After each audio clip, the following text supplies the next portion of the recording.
अस्सलामुअलैकुम वरहमतुल्लाहि वबरकातुहू। Welcome back to our channel.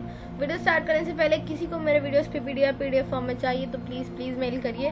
9th और 10th की कोई भी क्वेश्चन आंसर्स अगर आपको चाहिए तो प्लीज़ मेल करिए, स्पेशली उर्दू मीडियम वाले मेल करिए। और कोई टॉपिक कोई सजेशन वीडियो के लिए हो तो प्लीज़ नीचे कमेंट करिए।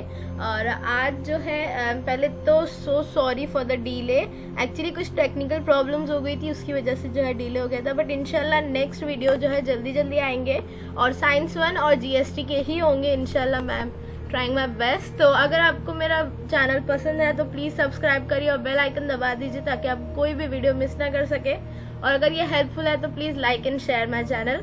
आज जो है हम जानदारों में हयाती अफ़ाल हिस्सा 2 ये चैप्टर जो है पढ़ेंगे नहीं बल्कि इसके इम्पोर्टेंट क्वेश्चन आंसर्स देखेंगे, क्योंकि मोस्टली स्कूल में ट्यूशन क्लासेस और इवन बच्चे खुद भी ये चैप्टर जो है स्किप कर देते हैं। तो आई वुड सजेस्ट कि प्लीज स्किप मत करिए, ये वीडियो एंड तक देखिए। इसमें जो क्वेश्चन आंसर्स है उसे रुका कर लिख लीजिए या स्क्रीनशॉट कर लीजिए और प्लीज याद कर लीजिए, क्योंकि बहुत इंपॉर्टेंट क्वेश्चन है और ये चैप्टर भी बोर्ड के हिसाब से बहुत ज्यादा इंपॉर्टेंट है। तो बस स्किप मत करना, ना इस वीडियो को स्किप करिए ना इस चैप्टर को स्किप करिए, वीडियो एंड तक देखिए और क्वेश्चन आंसर्स याद कर लीजिए। और अपने एसएससी जो आपके साथ पढ़ने वाले हैं उनके साथ जरूर शेयर करिए वीडियो।